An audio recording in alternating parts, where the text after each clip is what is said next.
নমস্কাৰ আমি ৰাইজৰ দলৰ যুৱ সংগঠন জাতীয় যুৱ বাহিনীৰ এটা দল আজি এখন গাঁৱলৈ আহিছিলো মোৰ কাষতে আছে আমাৰ কালিৰ পৰা চৰ্চিত হৈ থকা borkhashri বুঢ়া গোহাঁইৰ মাতৃ আমি ঘৰখনৰ পৰা আহিবলা কেইটামান কথা ক'ব বিচাৰিছো আসলে প্ৰথমবাৰৰ বাবে আহিছো এই গাঁওখনলৈ গাঁওখনৰ নামটো জাগুৰি গৰমৰ গাঁও প্ৰথমবাৰৰ বাবে আহিছো এই গাঁওখনলৈ borkhashri ঘৰখনলৈ এখন নিভাজ গাঁও নিভাজ মানুহ সৰল মানুহ নিভাজ গাঁও কিন্তু চৰকাৰৰ বিকাশে ঢুকি নোপোৱা এখন গাঁও আৰু এইখন গাঁৱত শৈশৱ আৰু কৈশোৰ কটাই যেতিয়া এগৰাকী ছাত্ৰী বা এজন ছাত্ৰই গৈ যোৰহাটৰ দৰে এখন নগৰীত দেখেগৈ যে ইমান দিনে 17টা 18টা বছৰে জীৱনত কিমান অৱহেলাৰ সন্মুখীন হলো মাকে কৈছে মাতৃয়ে কৈছে যে টিপ চাকিৰ পোহৰত পঢ়ি গৈ যেতিয়া কলেজ পঢ়িবলৈ গৈ ডিচিবি কলেজত নামভৰ্তি কৰিছে আৰু যোৰহাট নগৰত দেখিছে যে চৰকাৰৰ পৰা আসলে একোৱেই নাপালো এই ব্যৱস্থাটোৰ ওপৰত যেতিয়া তেওঁৰ এটা অনাস্থা জন্মিছে আৰু তাৰ পিছত তেওঁ যেতিয়া এটা বিকল্প ৰাজনৈতিক বিকল্প ব্যৱস্থা বিচাৰিছে ৰাজনীতিৰ পথাৰখনত আৰু তাৰ পিছৰখিনি সকলোৱে জানে তেওঁক 2 মাহ ধৰি কাৰাবন্দী কৰি থোৱা হৈছে মই borkhashri কথাখিনি কম তাৰ আগতে মই আমাৰ ভাস্কৰজ্যোতি মহন্ত ডাঙৰীয়া আৰু খিলঞ্জিয়া হত্যাৰ মেচিন গান ৰূপে খ্যাত জিপি সিং ডাঙৰীয়াক মই দুটামান প্ৰথমতে অনুৰোধ জনাব বিচাৰিছো অনুগ্ৰহ কৰিছো আমাৰ ফালৰ পৰা এই ঘৰখনলৈ এবাৰ আহক আমাৰ মুখেৰে নালাগে আমাকতো আপোনালোকে ৰাজনৈতিক দল হিচাপে চাগে বিশ্বাসেই নকৰিব এই মাতৃগৰাকীৰ পৰা নিজ মুখেৰে কথাকেইটা শুনক borkhashri বুঢ়া গোহাঁই হাই ছেকেণ্ডাৰী পঢ়ালৈকে টিপ চাকিৰ পোহৰত পঢ়ি বিগত বৰ্ষত যোৱা বছৰ তেওঁ নীট পৰীক্ষাত উত্তীৰ্ণ হৈছিল তেওঁ চিকিৎসা শাস্ত্ৰ ডাক্তৰী পঢ়িবৰ বাবে তেওঁ যোগ্যতা অৰ্জন কৰিছিল একমাত্ৰ পঢ়িব নোৱাৰিলে তেওঁৰ আৰ্থিক অনাটনৰ বাবে হিমন্ত বিশ্ব শৰ্মা ডাঙৰীয়াৰ শিক্ষা জীৱনৰ শিক্ষা মন্ত্ৰিত্ব কালৰ যি সফলতাৰ ধাৰা এইটোৱে বহন কৰিছে এইটো এটা উদাহৰণ যে borkhashriয়ে চিকিৎসা বিজ্ঞানত নামভৰ্তি কৰিব নোৱাৰিলে আৰ্থিক অনাটনৰ বাবে তাৰ পিছত তেওঁ ডিচিবি কলেজলৈ গ'ল আৰু তাৰ পিছতো আজি আমাৰ মাতৃয়ে জানিবলৈ দিছে যে তেতিয়া তেওঁ এই 2 মাহত মাতৃ আৰু পিতৃয়ে লগ কৰিবলৈ গৈছে borkhashriয়ে বাৰে বাৰে সুধিছে যে কেতিয়া জামিন হ'ব কেতিয়া জামিন পাম আৰু মোৰ এই কি কোৰ্সৰ কথা কৈছে ন বিএসসি নাৰ্সিং কোৰ্স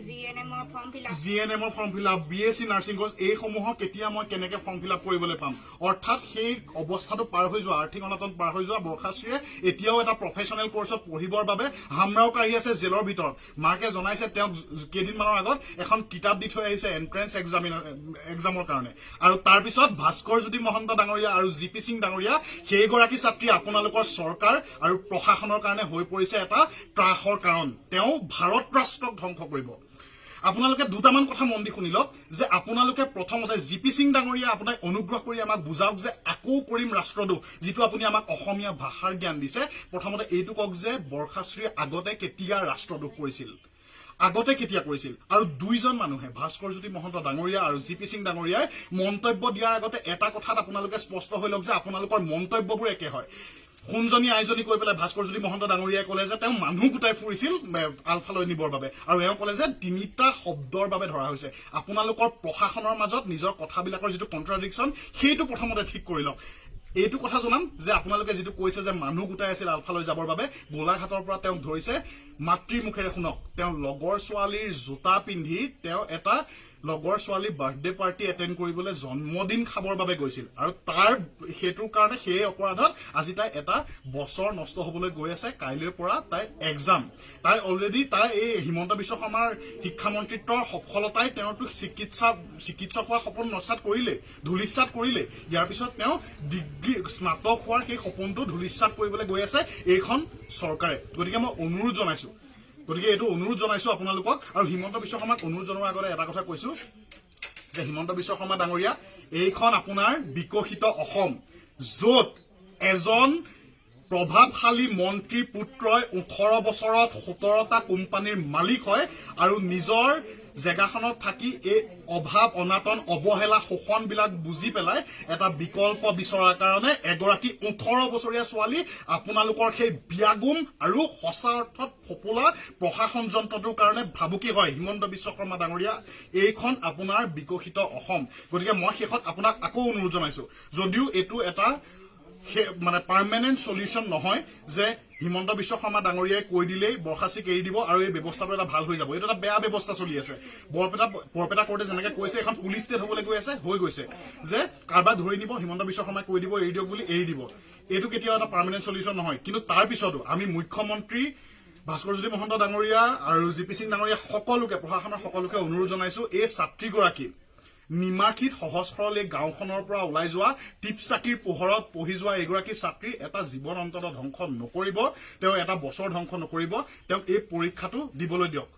এইটো মাতৃৰ ফালৰ পৰাও এটা আহ্বান সঁচাকৈ এটা আৱেগবিহ্বল এই ঘৰখনত এটা পৰিৱেশে বিৰাজ কৰিছে ইয়াতকৈ ক'ব নোৱাৰো তাৰ লগতে শেষত মই মাতৃৰ ওচৰতো আৰু অসমবাসীৰ ওচৰতো আমি ক্ষমাপ্ৰাৰ্থী আমি প্ৰত্যেকজন মানুহে আচলতে ক্ষমাপ্ৰাৰ্থী হোৱা প্ৰয়োজন যে বৰখাস্ত্ৰী 2টা মাহ জেলত সোমাই থাকিলে আমি একো কৰিব নোৱাৰিলো আমি কথাটো কৰবাত পাহৰি পেলালো কিন্তু এতিয়া সকলো ৰাইজে গম পালে কথাটো এতিয়া আৰু অন্যায় অবিচাৰবোৰ চলি যাবলৈ দিয়া নহয় বৰখাস্ত্ৰীক সোনকালে মুক্তিৰ বাবে যি কৰিব লাগে তাৰ বাবে সকলো অসমীয়া ৰাইজে কৰিব ৰাইজৰ দলে কৰিব লগতে আমি প্ৰতিশ্ৰুতি দিছো যে জাতীয় যুৱ বাহিনী আজিৰ পৰা বৰখাস্ত্ৰী আৰু তেওঁৰ পৰিয়ালৰ লগত উপস্থিত থাকিব আৰু আমি তেওঁৰ কাৰণে কৰিব লগা যিখিনি কৰিব লাগে তাৰ বাবে আমি দায়বদ্ধ হৈ থাকিম কিন্তু সকলোকে আপোনালোকক সেইবাৰৰ বাবে অনুৰোধ জনাইছো যে বৰখাস্ত্ৰীৰ জীৱনটো ধ্বংস নকৰিব আৰু তেওঁ এইবাৰৰ বাবে পৰীক্ষাটো দিবলৈ দিয়ক ধন্যবাদ